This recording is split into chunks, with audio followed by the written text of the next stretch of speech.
Look. It's episode 130 of Look, Listen with Geese and Guyera, ellipses.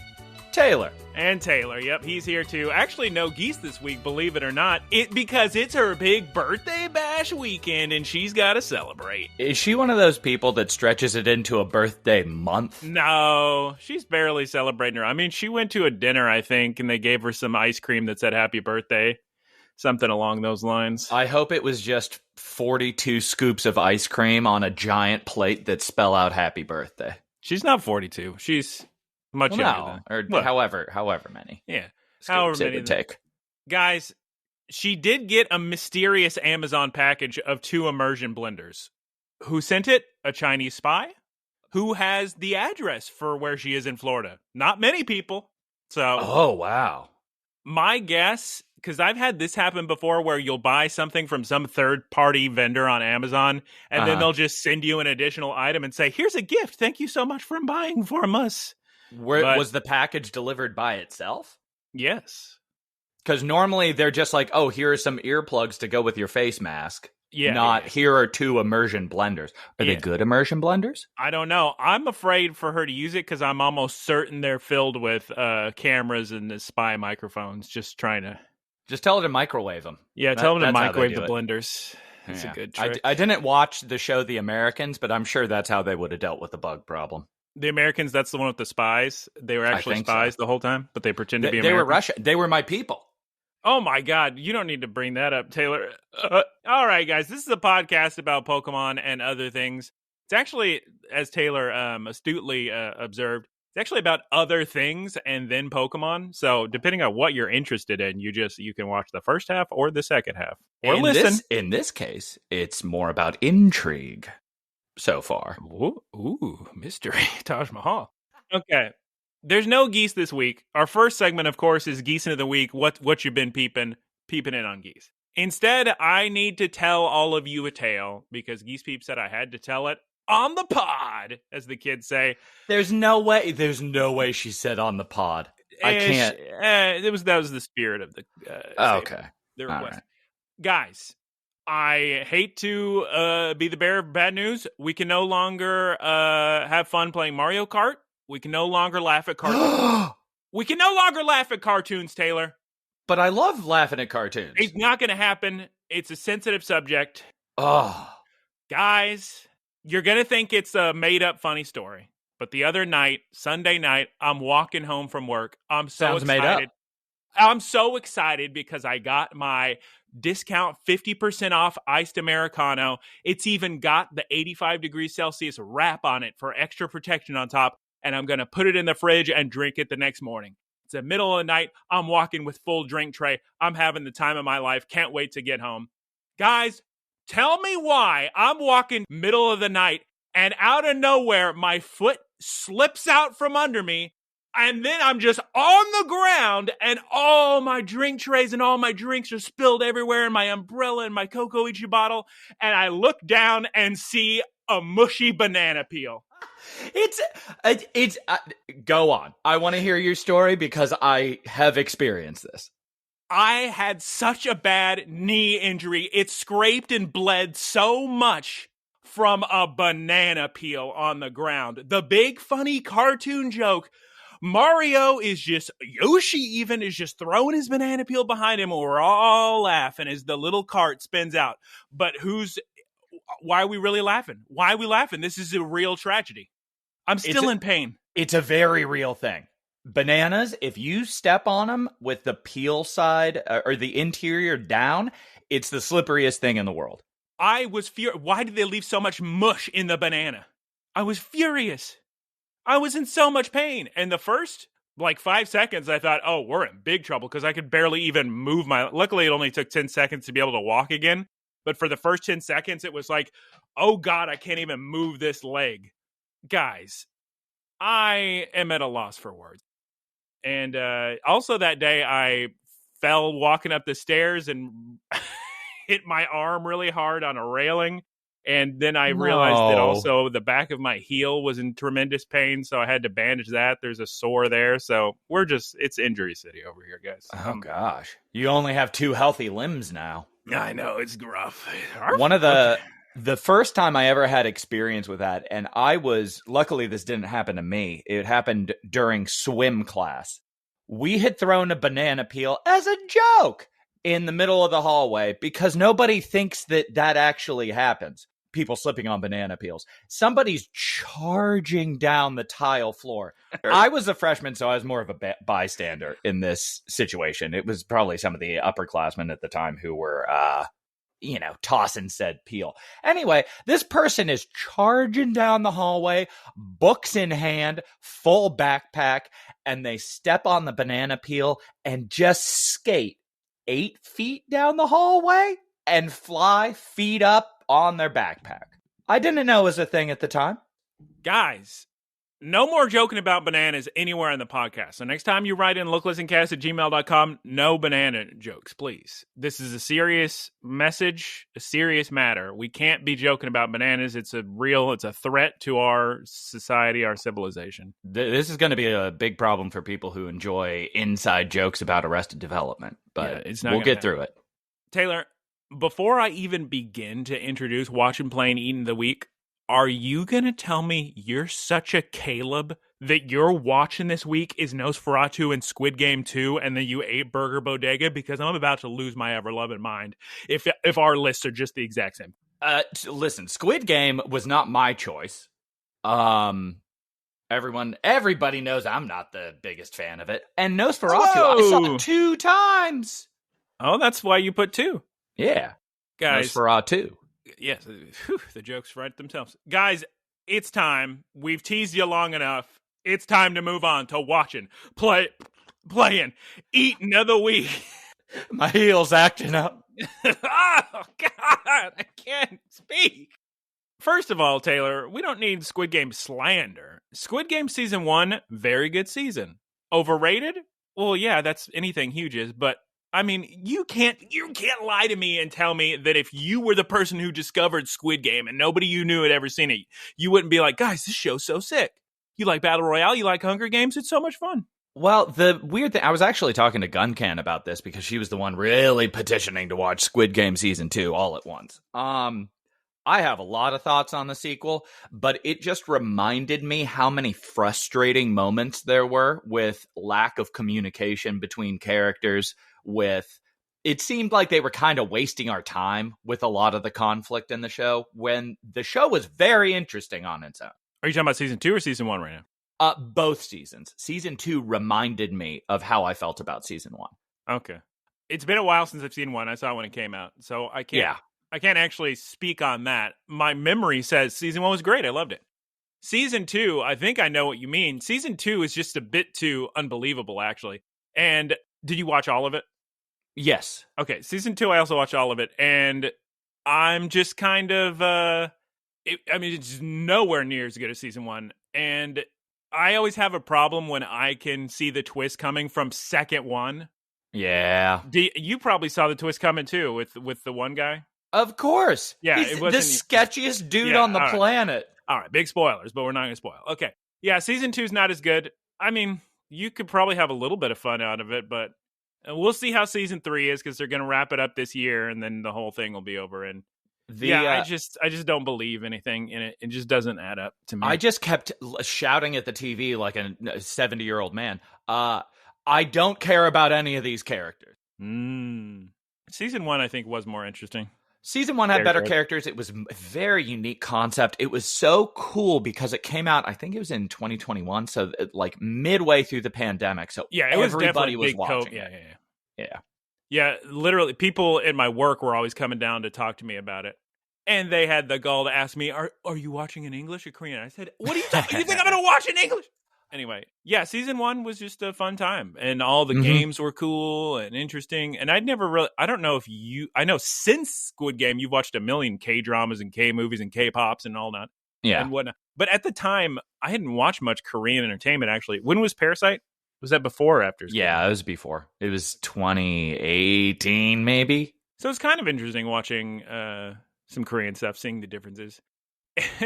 Would you agree that Korean entertainment is much more American than Japanese entertainment?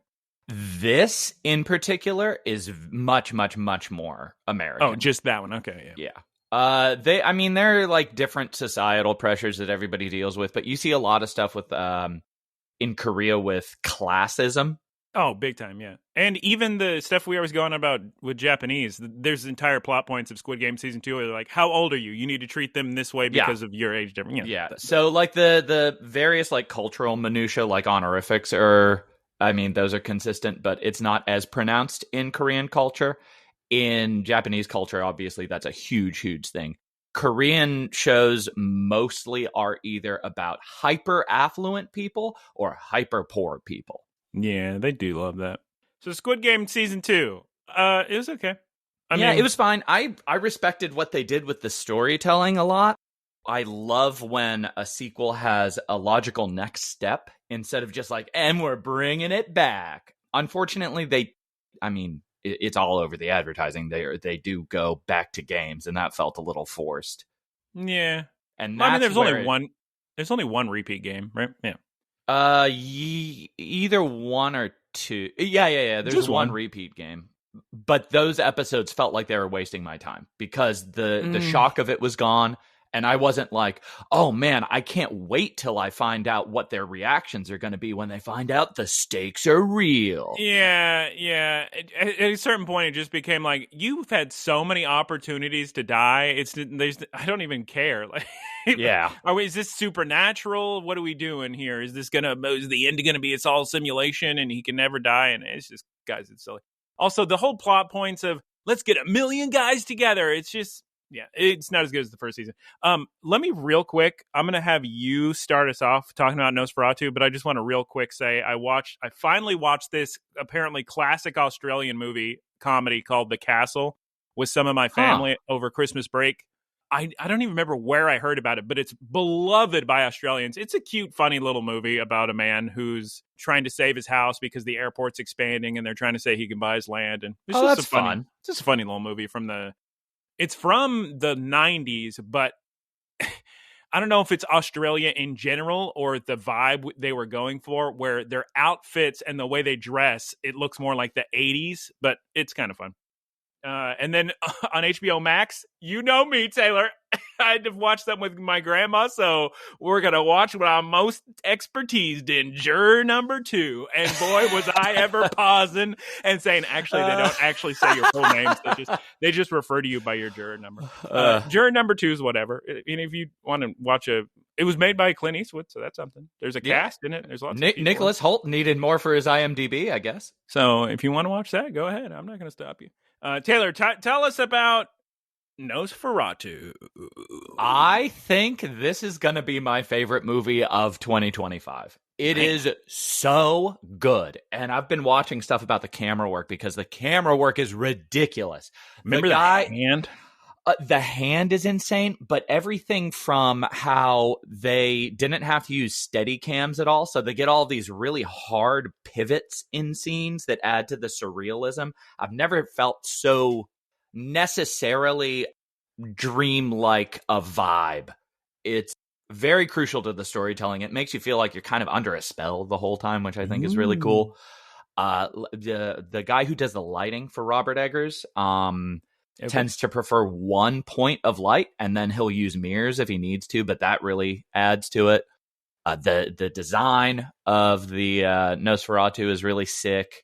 The acting is good, interesting, and I don't know. There's just something about the movie, something about that sequence of him going to the castle is just so surreal and amazing. It really made me want to play video games. It's just Bloodborne. Yeah, like I wanted to play the castle. Okay. It's funny you mentioned dreamlike because the two of us have on numerous occasions talked about how much we don't like dream sequences in movies and TV shows. But here it didn't really bother us because the dreams are real in this, I suppose. Yeah, and it's very necessary to like that feeling of being entranced. Yeah. I don't know how I feel about the movie. It's certainly not a bad movie. Maybe I need to watch it again. This is probably wrong. This is probably incorrect. But I kind of wanted a scarier final form that is Nosferatu. Because I feel like he was just Orlok the whole time, sometimes slightly spookier. But Maybe that's just Castlevania making me think he needs multiple forms and boss changes. And this one, I totally understand that sentiment. I liked this one because it was the fear was more based on the performance than the design. And if he looked like a gigantic bat monster, it probably he probably wouldn't get many people bringing him contracts. Yeah. And he looked like a corpse. Yeah, that's true. And I'm not saying he's just sitting there as final boss, flying skulls everywhere and Grim Reapers. I'm saying at some point in the movie. But actually, they kind of did it with the one shot of him. Or I think it's more than one shot. But when you just see him as a shadow, I think he looks more of like a final boss villain in the shadow. Yeah. But it's a good movie. Main dude, when the movie first started, I was thinking, I don't know about the acting. But by the end of it, I'm thinking, okay, everybody in here is doing fine. Oh my God, though. Okay, there are funny moments in the film. Willem Dafoe makes a couple little jokes. And it's funny because you and I are always doing the Chernobyl. And so it's set in Germany. Everybody's speaking English. And we find that kind of funny. Oh, here's some German writing. And then because half the time they're doing the old Englishy talk. But then Willem Dafoe will just sound American vernacular 2025. I saw it with Eric both times, and yesterday we were talking about it because we also saw it with Guncan, and she, as a non-native English speaker, was saying I could not understand 90% of what they were saying. No, and Eric was like, oh yeah. I mean, they had different accents, and Willem Dafoe was supposed to be Swiss, I think. And I said, that's just Willem Dafoe. That's just you see him ordering a bagel in New York, and that's what he sounds like. Yes, all of this is to say though. Even though there were funny moments in the movie, I had one of these chuckle, well, you can't say that word on this podcast, family friendly, in the back, who just thought, I'm going to laugh at everything. So every 5 seconds, no matter if it's scary, no matter what, he's got to go, calm down, buddy. Maybe I watch the condition? Can I watch the horror movie in peace without you laughing? I also wanted to see The Machinist since it won Golden Globe, Best Picture, Best Everything. But it's 3.5 hours long, and I just kept thinking, man, I'd probably have to use the bathroom. So I think I'll just wait until that's streaming. Wait, The Machinist? Yeah. With Christian Bale? The Brutalist with Adrian Brody is what I said, I believe, Taylor. Right, yes. Sorry, I misheard Brutalist, yes. Yeah, that's good. So yeah, it sounds like we both recommend Nosferatu, so go ahead and please go see it. Go see it in either a Dolby theater because they do such good things with the lighting. I mean, the focus in it is insane. Yeah. Oh God, I love this movie way too much. I wanted to see it in IMAX, but it would have been 4 hours for the next showing after my dentist appointment. So instead, I saw the one coming up, but it was still a big theater, so I wasn't. It was still a big screen. I wasn't. They do a lot of good stuff with the aspect ratios. I mean, the changes from sapping out all the color at night and how seamlessly it goes between full color scenes and, more or less black and white, kind of bluish. It's so sick. Yeah, not as good as Poor Things, but yeah, fun color. Okay, in eating this week, Taylor, we both ate Burger Bodega. I liked the burger. Chopped cheese was okay. Taylor, take it away. Yeah, so I did order mine with habaneros just because of the novelty of it. There's nobody who serves habaneros. As I told you at the restaurant, don't be like this guy. Habaneros doesn't have an enye in it. It is not habaneros, like you would say jalapenos. It is habaneros. But you just never really see those at restaurants being able to be crammed into a chopped cheese. So that was good. Flavor was good. It was too expensive for the experience, but it was still a very good experience. Yeah, it's fine. I needed to try chopped cheese, and I did. So mission accomplished. Everybody wins. They taste a little bit different in New York. Yeah, I bet they do. Though, Houston food is good. It is. Taylor, before we move on to Poke News of the week, do you want to talk about tomato soup? Speaking of emergent blenders, I've been making more tomato soup. Here's some advice for anybody who has friends, family, anybody who would ever request you to cook something. Nephews, nieces, grandmas, aunts. If you're good at cooking something and it takes a whole lot of effort, don't cook it for a lot of people. Because it just keeps, not even if you're good at it, just if people like it. No. It turns into a whole 4-hour affair once a week. And then all of a sudden, everybody's saying, I want the jalapeno cheddar bread. And I'm saying, I don't feel like dealing with that. And then they say, well, how about onion soup? And I say, my God. Everybody in Taylor's family talks like this. And then he gets the bread in the oven. That's a good story. All right, cool. Yeah, don't order. The moral of the story, don't order tomato soup at home. Pay the restaurant to do it. Taylor, is it, or buy a can. Taylor, is it time for Poké News? For Poké News of the Week. News of the Week. We got a lot of news today. Honestly, there's a ton more news, but I've just cherry-picked a couple newses because it's been a long time since we've recorded. We'll start right off the bat. Sarah B has updated that Pokemon Go has announced a new Pokemon Go Tour Pass. You collect tour points and upgrade with a paid version, the Tour Pass Deluxe, from reading what Joe Merrick, not to be confused with Joe Sarabee, the official arm of Sarabee, but Joe Merrick says this is a terrible pass and he hates to see it. Maybe they're related. There's a new item introduced called the Lucky Trinket where you can make anyone a lucky friend by using it. But so you're telling me, Taylor, if you're a lucky friend, the lucky status goes away after a lucky trade? Yes. Lucky trade is just once. And so then you have to just keep sending gifts until you're lucky friend again? That's the best way to do it. Its interactions give you a percentage of becoming lucky, but trading always has a chance to be lucky. And if you trade Pokemon with people where I think it's 2018 or earlier with present day Pokemon, then it'll automatically be lucky up to a certain point. Everybody has an invisible counter that keeps track of that. 2018, you said? Yeah. So just older Pokemon. Can't believe I transferred all my old pokes. Let me see. I did the same thing because I had I didn't know anything about it. I played it for 2 weeks in 2016 when the game came out, and I opened this. I buy the Pokemon Home subscription, which is a great deal. I'm glad you talked me into that. And I just transferred everything. I transferred all my shinies. I didn't care about IVs because in my opinion, I was like, in my mind, I was just like, oh yeah, I can just trade them back. And you can't. You can't. I have 6 Pokemon from 2018, and all the rest are from 2020 and later. So okay, yeah, we can trade those Pokemon if you want to use your lucky counter. That one's kind of tricky because we can discuss more later when we're not in the middle of a podcast. As we're in the middle of Poké News of the Week, we'll move on to the next piece of news. Shouts out to the Joes. Shouts out. The Pokemon Center in Hiroshima is set to close at the end of March and then reopen in a new location in April. A special Gyarados Plaza is also to open on March 24th. Ooh, look at that shiny Gyarados. Very exciting. Also, the next Pokemon Go Max Battle Day has been announced as Gigantamax Kingler into the game. Runs from 2 p.m. to 5 p.m. on February 1st, 2025. Have you been doing any Dynamax, Gigantamax? No, but I should have. I didn't join the Royal Raiders to beat up all the raids super fast until after that. So I'll try in the future. You'll get to. Cool thing is you can just trade them. Oh, that's good. So save your extras because I never have people to This is news. The latest Pokemon TCG Pocket Wonder Pick event has begun its second part. It adds more Blastoise cosmetic items. Here I am looking at a Blastoise coin.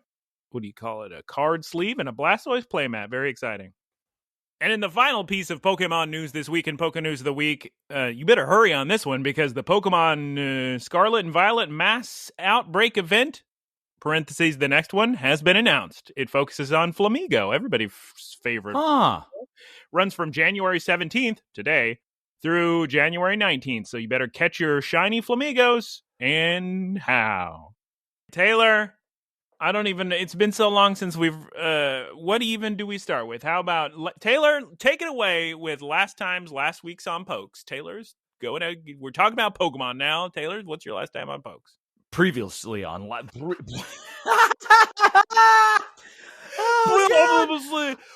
in my mind, I was trying to say previously on last times previously on Pokes. Previously on Pokemon.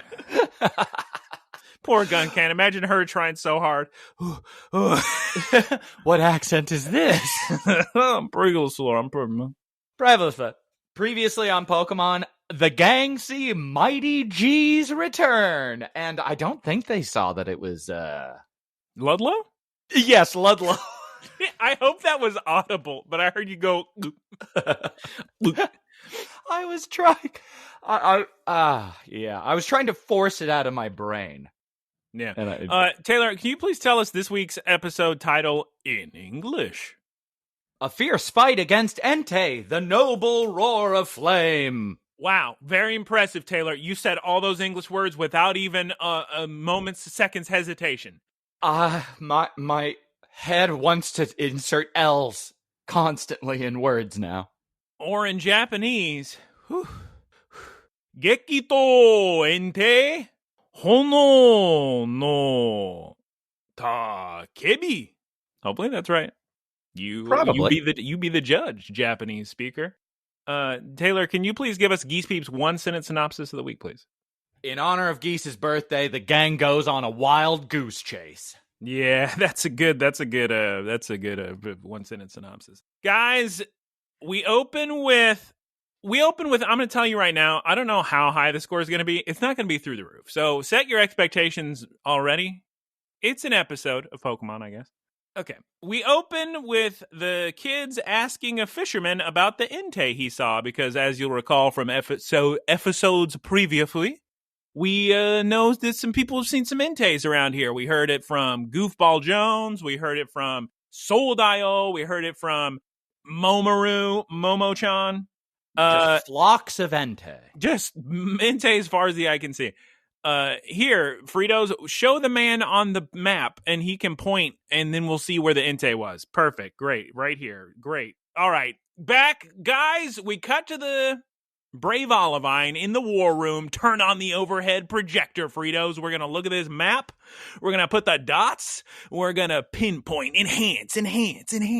Oh, man, I bet it's just like Squid Games Season 2. I bet we're gonna find Entei Island right around here, around these little dots, probably, you would imagine. Normally, I don't like when they go through a bunch of time wasting. Oh, well, we got to talk to this person, and then this person, and then this person, and maybe it's here.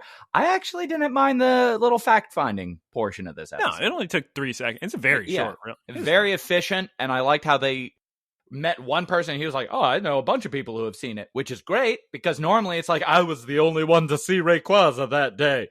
And they pointed in a map. Dot helped. Yep. Sick little sequence. Yeah, and then look, it's a volcanic island. Of course, that's it. Let's go. Let's immediately go.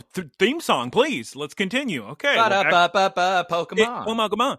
We're back from the theme song, and we're immediately on the shores of Volcano Island. It's all the kids and Fritos. But Taylor, there's something strange about this island. There's not a single Pokemon. Whoa. Every island has Pokemon. Yep, every single one. Every last one. I wonder if the volcano's about to explode, if that's why there's no Pokemon here. What they should be doing is looking for shark activity underwater. Ooh, Sharpedos. Because that's a thing. Yeah, well, here, Captain Pikachu, come here. I got a rock. Use Iron Tail. Look inside the rock. Is there something inside the rock that I'm looking for? No? We're good. We're great. There's no volcanoes erupting anytime soon. It's fine. I really didn't understand that exchange at all. What, you're not a geologist, Taylor? You don't understand that if you cut open a rock, you can tell if there's a volcano? I enjoyed Dot saying, oh, I wonder if this is a volcanic island that's going to explode. And then everybody goes, whoa. I don't understand how Fritos is just this hyper-intelligent geologist. Sorry, guys. I mean, don't know what to tell you. It's normal classes in the Pokemon world. You learn how to be a geologist. Well, then Murdoch calls on the old Rotom phone and says, Fritos, my God, we found a rare Pokemon. And then we cut to Molly petting a Huntail. Looks like everybody's on the beach now, pretty much. I evolved one of those yesterday. Oh, how about that? Get your little clam pearl going. A little Gorbis, maybe. Huntail and Gorbis, for a long time, were always called the most forgettable Pokemon. But because that was their title is most forgettable Pokemon, they, because of that, became more well-known. So now there's way more forgettable Pokemon. Every time I see a Tailo, I'm like, oh, yeah, that's in the game, huh? Tail, yeah, of course. You know, a million shiny tail. Okay, important to note, Taylor. Rockruff on the beach, very adorable. If Geese Peep were here, she'd agree. She'd say cute. So this would be like being in Florida for her. Exactly. Now, I got bad news about the beached huntail. It's a bad omen. You should never see a beached huntail. He lives in the very bottom of the sea. Something terrible is going to happen. Funny little exchange there, because I think it's Molly who says, oh, that's an incredible... Oh, no. Somebody says it's a bad omen. Who says it's a bad omen in the group? The Pokedex. Okay. And everybody's freaking out, and Molly says, oh, that's just a legend. And I'm sitting there thinking, what have you been doing the whole show? Chasing after legendary Pokemon. Yeah, that's literally all you do. Yeah, it's the same thing we run back to about people being afraid of ghosts and hauntings in Pokemon World. Like, what are you afraid of? Yeah. Gengar? Yeah, he's spooky, but he's real. Catch him. Yeah, throw a quick ball. Luckily, Ludlow says, well, bad luck and good luck are all sides of the same coin, so maybe it'll be fine. Kind of like that we'll see proverb. You know, the person in the village who... on the back of a frog, but there's a scorpion. And like he breaks his leg and someone says, oh, that's bad luck. And then he says, we'll see. And then everybody gets conscripted, so he doesn't. And it's like this whole thing about I think that's Mulan you're thinking of. And so then they discuss why Huntail was on this beach. Huntail, go back in the water. Swim. Go. Goodbye. Fritos figured it out. Oh my God, I'm Fritos, and I know exactly why Huntail was on this beach, but I'm not going to tell anybody because I never tell anybody anything. Everybody get back on the ship. So we're back on the ship. And look what I found. It's deep, deep water. I call this submarine volcano. Ooh, it all so much sense, Taylor. Everything. Yeah. There's not a single question anybody has at this point. No questions at all. We cut to night. We don't even get a scene of dusk, which can you... I mean, I've grown accustomed to my dusk scenes in Pokemon. I mean, it was a very abrupt transition, too. I thought I just had adjusted the brightness on my phone. No. Abrupt transition. So we get Sleepy, Frito's Sleepy Cap, middle of the night, staring out at the volcano, deep water, and then Murdoch and adorable Alcremie come in with some hot cocoa, hot chocolate with a bunch of whipped cream on top, and we get a very... I'm not afraid to admit it, another adorable little shot of Captain Pikachu with a bunch of whipped cream mustache, and it's cute. I just keep thinking about how much sugar these people consume. Oh my God, so much. Maybe in Pokemon Land, it's all the sugar that doesn't gain you weight or whatever, and it just passes through your body and everything's fine. Yeah, post-scarcity society, yeah. Yep. But the hot chocolate eating is interrupted by a loud roar. Oh my God, what could it be? Is it Entei? Is it perhaps a volcano screaming to be birthed from the deep Marianish trench of Pokemon? I don't even know where they are right now. I guess around Johto. And then we see a bunch of water types swimming towards this event. We see a Magikarp, a Lantern, a Staryu, a Tentacool, a Tentacruel, and a couple more Huntails. All very exciting. Taylor, oh my God, what appears out of the water? It's Entei. No, it's a volcano. Oh, it's a volcano with Entei on top. Wow, there's some sick music going though. That's fun, I guess. Some lava. I don't remember the music. Yeah, it was cool. Taylor, here's the thing. I don't know if you remember from the first episode of the British version of The Office when Tim says to the camera, I sell paper and different types of paper and talk about paper, and I'm boring myself just thinking about it. But I got to be honest, I'm a little bored just going through this episode, and I don't mean to be that mean to this episode, but it's just a little boring, I guess. Apparently. I mean... It's fine. It's just the exact same thing we've done so many times. Yeah. Which makes the ending of the episode even more frustrating. Oh, yeah. Okay, well, who came first, the Entei or the volcano? Am I right?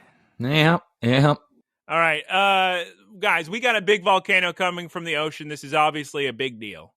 This is very exciting. We need to park the ship on that nearby island over there. Yeah, we're going to go approach the island. Charizard, you watch the ship. I don't want you helping in any way. Just stand here.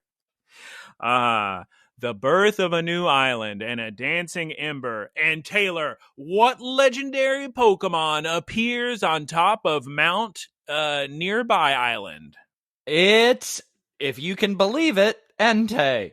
I don't believe it. And neither does Terrapagos. Terrapagos loves Entei. Yep. Everyone yells at Entei. Entei! Entei! And Entei's just staring. Entei's just staring at the new island. And Liko starts to use her little Poke Power to tell it, Entei, please join us. The 6 heroes of Laqua. Come on, Entei. We know you're one of us, right? Have any of their interactions ever not involved fighting? Like, have they ever just said, hey, you want to join us? And the Pokemon says, you know what? Yeah. Let's think. Arboliva, that was a fight. Lapras. They all fight. They're all upset. They're all angry. Yeah. Good. You know what, Liko? You keep that optimism. Keep it going. Entei, completely uninterested in Liko. Just stares at her blankly, screams a little. And then everybody says, well, what if we show off our strength? Just like how we had to do with all the other Pokemon. And we say, yeah. Sure. Yes. We cut to a commercial break. We're back from the commercial break. And Entei jumps down to them. Ooh, scary. And actually, yes, he's a very powerful Pokemon, as we'll soon find out.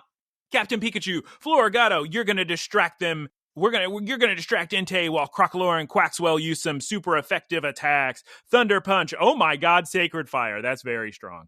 Everybody split up because if he uses Sacred Fire and a little bunch of us, we're done. So, all right. Magical Leaf, Stomping Tantrum, Water Gun. Oh my God, it dodged. No one even yelled out, dodge it. Thunder Punch. Guys, as previously mentioned, turns out here's the problem with battling Entei. He's a legendary Pokemon, and he's very strong. And I'm going to spoil it right now for you. Just about every attack they do, doing maybe 1 damage. He's fine. He's not even a scratch. There's so much buildup, and I was laughing whenever Dot said, oh, we have some effective attacks. And I was just thinking, one, that doesn't really come into play in Pokemon. They say it does, but it really doesn't come into play in the anime. I disagree. You're confirmation bias. I don't know. Double Team, Liquidation, Quick Attack. Oh my God. Roy tries distracting Entei by yelling at it. Stomping Tantrum. Oh my God. Entei uses Extra Sensory and Crocalor is frozen in place. Ooh, oh my God. Taylor, there's a Sacred Fire coming right for frozen Crocalor. Oh my God. What happens? When he's frozen? I'll give you a hint. It involves Captain Pikachu. I was going to say, and his great bravery. Doesn't he just run in front and take it? Yes. Captain Pikachu gets burned. Yes. Captain Pikachu pushes Crocalor out of the way and is burned. Oh my God, that must have hurt at the very last second. What I would say to this is, yeah, Captain Pikachu is clearly a higher level and stronger than Crocalor, but Crocalor is also a fire type, so it would have done less damage. I don't know if it was a good idea. Cap to take the hit. Who's to say? Like I said, they don't really lean into the typing. Well, maybe Captain Pikachu is like close to level 100 or something. Crocalor is not even 100%, 36 or something. Mm-hmm. Not even 36. Oh my God! Double team. Entei's hitting everyone. Quaxwell, you've got to protect Florigato. She's just a baby grass type, but they're both hit anyway by all the attacks that Entei's doing. I know what we gotta do, Taylor. We gotta tell Captain Pikachu to use his famous attack. That's right, the attack we're named after, Volt Tackle. And at this point, Crocalor is very impressed by Pikachu charging up, much like he's always impressed by Charizard. Exactly. He's also impressed by Captain Pikachu doing his this happens a couple times in the episode, and I just kept thinking, man, with his eyes staring at Captain Pikachu, fighting a legendary fire Pokemon, what a time for him to evolve this would be. Yeah, I also was thinking this episode, it'd be sick if he evolved, but they're focusing on too many other things right now. They don't really have time for him to be the first to evolve, and that'd be a whole thing. He's too big for the ship anyway, because he's a final evolution. No, they have a... Nice. I mean, they have a whole stadium. Nah, where he's going to sit. Oh my God. I know what's actually going to defeat Entei, a big magical leaf. Yeah, I was laughing. I was Water, like, Liko. water gun stopping tantrum. Oh my God. Okay, guys, just stop. We can end the episode now. You're not hurting Entei. He uses another extra sensory. Yes, Crocolore breaks through it. Yes, he's doing sick. Yes, he actually finally hits Entei, but Do you completely unfazed. Do you think that Florigato only does small magical leaps until Liko says big magical leaf? There's enough episodes in English now. We've got to just listen to it in English and see what they translate it as. Because, yes, big magical leaf, very funny. Then we get, maybe one of my favorite parts of the episode, just 15 seconds of silence as Entei just stares at them. It was nice. And, hey, well, I guess we got his approval. He thinks we're strong enough. Cool. I wish that Captain Pikachu had actually used the Rising Volt Tackle, where he spins in a big circle and creates the vortex and goes up and everything. That'd be sick. That's not a real Pokemon move, though. That's just for the anime, and we're just watching the video. Yeah, but it would be so sick. I mean, but they use Dodge it all the time. So maybe you'll use it against Rayquaza. Yeah, use it against 100%. Technically, Taylor, I would argue Dodge It is in the video games. I don't know if you've ever played a Pokemon game, but the recent ones, often you'll be in a big battle against an Elite Four member and you're going to die. But instead, the video game says, your Pokemon dodged it to make you happy. Really? Or your Pokemon toughed it out to make you happy. It should be a command, though. No. It's if you have like a real high friendship rating or whatever. Well, Terapagos then just walks up to Entei, and Entei has no idea what anybody's talking about. What do you mean 6 heroes? I'm Entei. I'm part of the legendary beasts. You know, Ho-Oh made us. I don't know what you guys are going on about. This part of the episode is so funny because it's not the right Entei, which I'm fine with. But I'm just thinking, man, they have to now go to a new area, do a new fact-finding mission, fight a new legendary Pokemon, challenge it, win its approval. And the whole time I'm just thinking, so this Entei was just doing its thing, roaring to create a volcano, and people come up and challenge it, and it's like, yes, this is my challenge to you. Like, is that just a thing? No, he was minding his own business, and he was just kind of impressed that they stood their own even that much. He was just like, okay, you guys are cool, I guess. Big spoilers. I'll go ahead and spoil for you now because I predicted this. Oh. Yeah, it's true. Before it was revealed. At this point, I think it's been revealed. Anyway, everybody's... Entei isn't, in fact, weak to electric. Anyway, Taylor, everybody who knows Pokemon's already figured this out. It's not, the whole time, it's not Entei they're looking for. Much like there was Galarian Moltres, the real Pokemon they're looking for is Gouging Fire, the Paradox, the ancient Paradox Entei from what are the other ones? There's Walking Wake, which is a primal's a different thing. An ancient Paradox Suicune, and then there's Raging Bolt, which is the future Paradox Raikou, and he's pretty sick. He looks like a big long giraffe, or a long necked dinosaur. Oh yeah, he looks like from Horizon. Exactly. Yeah. But yeah, that's our actual 6th hero of light. I'm sorry to spoil for you here, but it's very clear what's happening here. And are those all in Area 0? Yes, but only in the DLC. Well, Walking Wake was only available in timed raid battles, which is interesting. Alongside one other that I can't remember. Who's the other one? One of the Musketeer. No, one of the Paradox Musketeers. So not the Terrakion and not the Cobalion. Keldeo? The Virizion. Yeah. The Virizion Paradox. It was in the timed raids along with Walking Way. Anyway, back to the episode. What were we talking about? Oh my God, Taylor! There's something happening in the thunderclouds. Who's jumping down from the thunderclouds? It's Raikou. Wow. And a Suicune coming out of an Aurora Borealis? Isolated entirely by the ship? What did you think about their cries? At this time of year, I was fine with them. I didn't even really notice. Weren't they normal? Weren't they just like... They were kind of odd. Like, they sound how I would imagine the legendary birds would sound. Well, they are very tied with legendary birds. The legend, of course, is they used to be Pokemon that died, and then Ho-Oh brought them back to life. And Ho-Oh's a bird, so... They should roar, huh? Nah. Not just... Well, then Entei runs off to see its friends, and they all scream on Volcano Island. And now it's sunrise. And, Taylor, I have a problem with any piece of fiction where it becomes sunrise. I was thinking this in Nosferatu. I'm thinking this in Pokemon.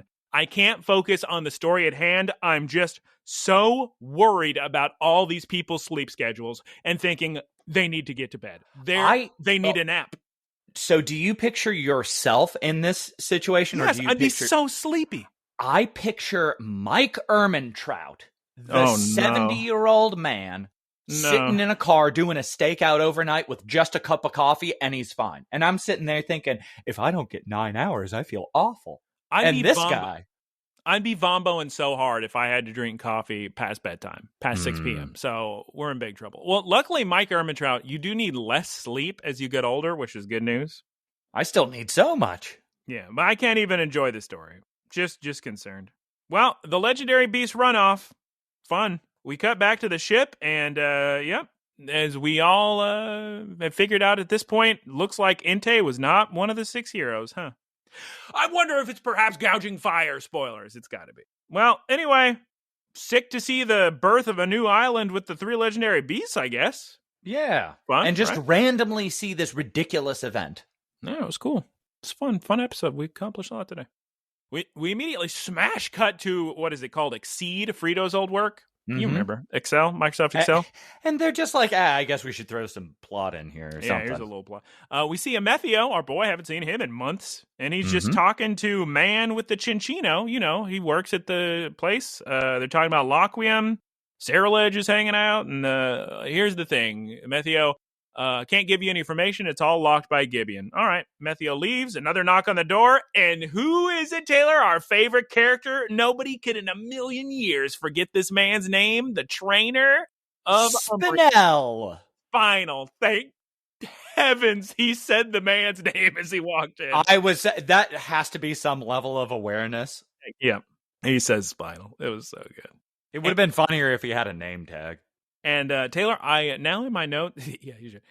Although Poke language doesn't use English characters, they use Taylor, I have written in my notes here. What? Wait, what? Question mark? Is there a giant reveal here that man who works at Exceed is Amethio's father? It certainly seems that way. Just okay. Which means that Frito's worked for Amethio's father. Yes. And by proxy, Gibeon, chairman of the board of Exceed. So Amethio and Frito's both Co-workers. Used to be employed by Gibeon. Yes. Good stuff. Biggest reveal we've ever had. We cut back to the brave Olivine. Briar, you know her from Blueberry Academy or whatever. She loves Terabagos. Yeah, I recognized her face in the video chat and knew exactly who she was, where we knew her from, and what her significance is. Yeah, you do. But I'm just so annoyed because they, for whatever reason, with her character, they only use the default face. It's so weird. They won't give her anything other than key art. I don't get it. There must be some silly. Reason. It looks like a JRPG text box. I know. But she's calling the Rising Volt tacklers. She said, great news, everybody. We spotted the quote-unquote Entei. Spoilers, it's really gouging fire. He's in the Great Crater Paldea. We got video proof. We talked to Gita. She's gonna probably let you in. Just come on down to Paldea. I'm sure that she'll approve you without even having to battle you. We probably won't even have a full episode of you battling her to get into Area 0. I mean, come on, definitely. No one's testing anybody's strength. No, I wouldn't. There's a funny scene of Florigato. Half the time, with I think any character, Florigato just looks so unamused by them, and I was laughing because Florigato's just looking up at the Briar talking, just like she's full of baloney. I liked it; made me laugh. Yeah, Briar. By the way, she's going on about, oh man, I'm so interested in anything that has anything to do with Terabagos. Terabagos gonna have a reaction to something. I'm there. I can't wait. Yeah. And look, guys, look, from the Scarlet Book, see this picture? Doesn't it look kind of like Entei? And Frito says, well, yeah, kind of. Pieces of it. And it's the famous picture, guys. Before all the Paradox beasts were revealed, it just looks like a combination of Raikou, Suicune, and Entei. Very funny, because when they showed me that silhouette, I was like, is this just a cloud with feet? Nah. That image was in the games and revealed way before Gouging Fire and Raging Bolt were revealed, but I don't remember if it was before or after Walking Wake, so there's no way to find out. Yeah. All right, see you in Paldea. And Ludlow, I guess we're still in the ship somewhere. I don't know if we get a little cut. Doesn't matter. But Ludlow says, those bold enough to forge their own paths find themselves oft blessed with assistance. And poor Guncan would have been confused by his English, but looks like we're gonna succeed in our mission after all. Everybody's trying to help us. Immediately when we have a problem, somebody calls and offers a solution. Wonderful. Yep. Nice. Paldea, let's go. Hands in, rising, full, settlers. Or I guess more of a Rising Volt Tacklers to the rescue. To be continued. That's the end of the episode. Very, very sick.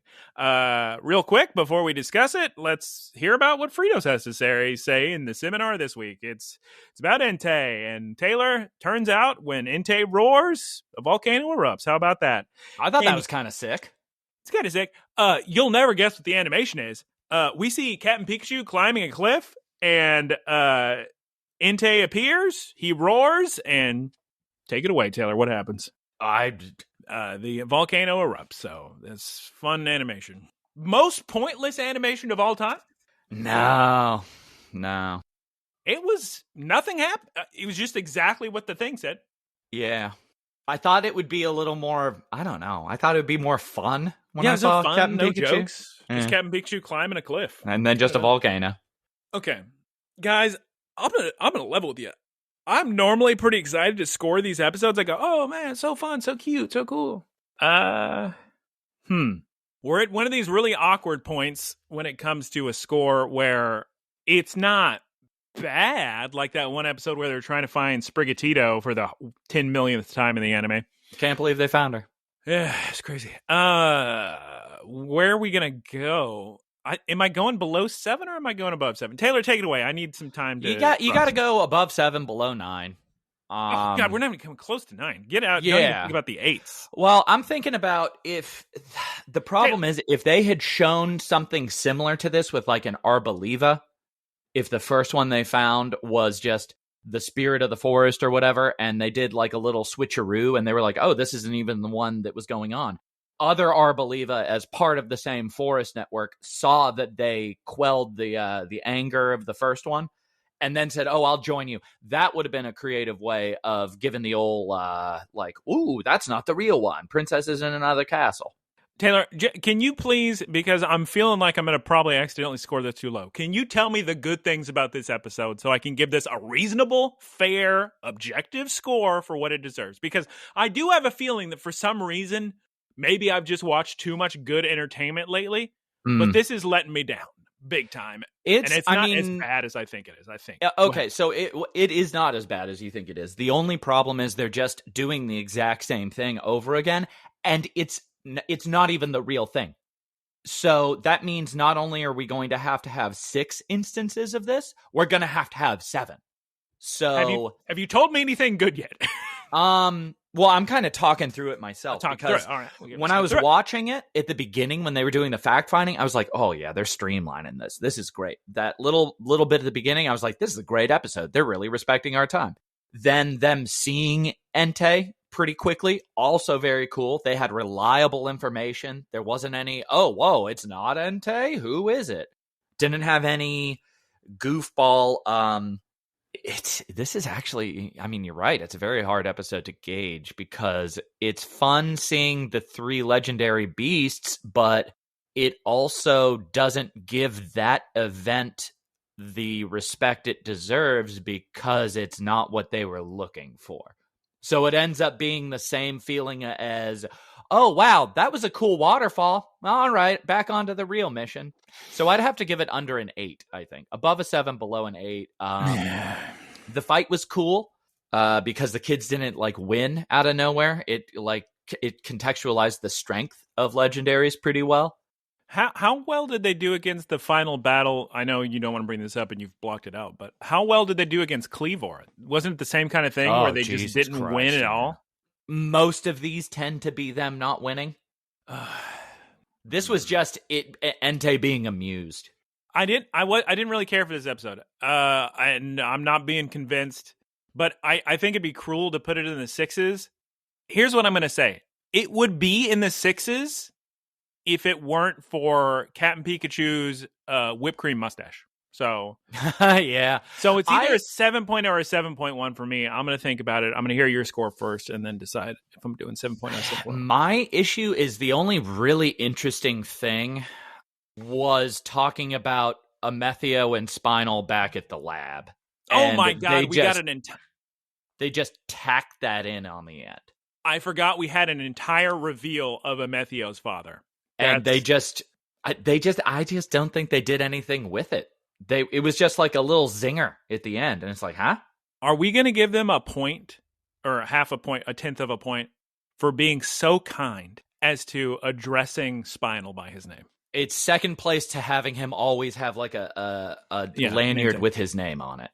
It's not going to get a 7.2. I'm going to give it. Ooh. All right, I got it. This episode should be a 6.0 or even a 5.8. I agree. I'm going to give it a 7. You're going to give it a 7 too. No, I'm trying to think. I should be lower than 7 actually, but I'm doing lower than a 7. I'm doing a 6.6. 6.6. Okay. Like, it was fine. It wasn't frustrating, but it had a couple good parts to it. But I'm going to say 6 is about average, because 5 I just immediately forget, and we don't really rate episodes that low. We don't. I don't even remember what we rated the Lico one I didn't like. I may have only given that a... Which one? Yeah. I mean, not Lico, the Sprigatito's Lost episode that we just mentioned. The problem is because I couldn't tell you, oh, this is a bad episode. It's just completely unnecessary.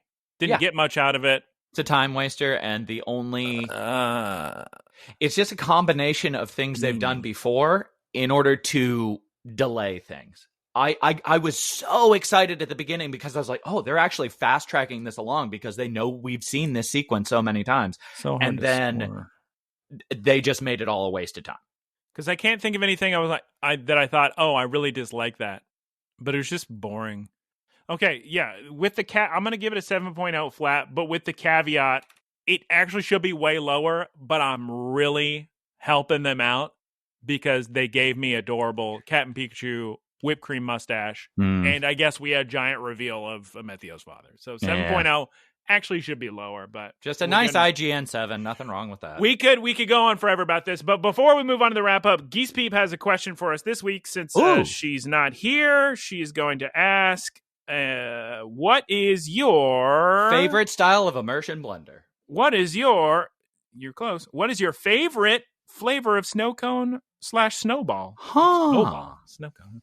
So I actually recently had one of the most famous snow cones around in Philadelphia. They call it water ice over there. Same kind. Mm-hmm. And I can tell you, I think I had a cherry. And I can tell you right now, snow cones just aren't for me. I don't think they ever have been. I don't really like them. Give me some frozen custard, please. So snow cones have a very specific place. Summertime. And that is middle of the summer, boiling hot, and you got to be outside for a while. Yeah, that's going to be better. A snow cone's going to be better than a big milky custard, probably. Yes. I would say I have the most fond memories of cherry. Yeah. Okay. I'm not. What about lemon? Ooh. So lemon, I was actually thinking lemon when I said that because I like something nice and citrusy and refreshing. But at that point, you're just having a lemon shaved ice, which I adore Italian ices. I love those so much. But that's not a snow cone. It's not a snow cone. Sorry. We can include it. It's fine. I had a bunch of those. The flavor I've learned is called like tiger's blood, and it's like coconut and some other stuff. And that's the most famous flavor of snow cone, I think. Really? Yeah. I'm not sure like the legitimacy of that information, but there was a snow cone booth and I was talking to somebody next to it and they said, oh yeah, that's the one that everybody thinks of, the blue flavor. Oh, wow. Unfortunately for tiger's blood and blue flavor, I think Taylor and I are both going to settle on cherry. Exciting. Maybe a cherry lemon swirl, who's to say? And that concludes the podcast. Let's move to the wrap up real quick because I'll tell you right now, Taylor, I gotta pee so bad. And that's when we end the podcast is when I gotta go to the bathroom. Me so it's too. Wrap up time. Because I drank 32 ounces of coffee and 48 ounces of water. Oh, my God. Yeah. Guys, we're Look, Listen, Cast on Spotify, Apple Podcasts, and YouTube. Please, on YouTube, can you go to the video, just like them all, and leave a little comment? Thank you so much. It makes it see more people. There's people who would enjoy this, who are unaware that it exists, so do them a favor, and please like and leave a comment. Thank you to Keith for our artwork. You can follow him, twitch.tv/Keith Squared. Taylor, please take the entire line about boilerplates. Thank you, Professor Ticklebits, for the boilerplate. You can follow him at Professor_Ticklebits at twitch.tv. Thank you to our supporters. I still haven't looked up if you can support or not. Hopefully you can. Let's hope. What was that? Wait, was that the actual line? Yeah, it was that fine. I said. Oh my God, I don't have it in front of me. Okay. We don't need it verbatim. You've heard it said. What episode is this? 130. Did we ever say what episode this is? 130? Yeah, 130. You've heard it hundreds of times. You're good. I'm just surprised my brain did it, and it couldn't remember how to say L's. Taylor, I gotta pee. Also, much like we mentioned nephews and nieces before, guys, there's no swear words. Taylor sometimes takes the Lord's name in vain if you care about that. So tell your religious grandma, don't listen, maybe. But maybe don't watch it in Sunday school. Or just bleep it in Sunday school. But please send your question. Look, listen, cast. Imagine bleeping God. Oh, I gotta pee. Please send your questions to looklistencast@gmail.com. That's it. That's all. That's everything. Should we pre-record wrap up and just include it and not say it every week? You tell me. Okay. Goodbye, everybody. Say goodbye, Taylor. You don't have to say it 3 times, but you can. And then we're gonna go. And I gotta button. Come on. Goodbye. You say it one more time, Mary. Howdy, y'all. It's me, Geese Pete. Thank you for listening to the Geese Pete Productions podcast. Geese Peep Enterprises, doing business as Peep Industries, together with its subsidiaries, is a diversified worldwide entertainment company with operations in media networks, talent management, parks and resorts, multimedia entertainment, and consumer products and interactive media. Geese Peep Enterprises is a Dow 30 company.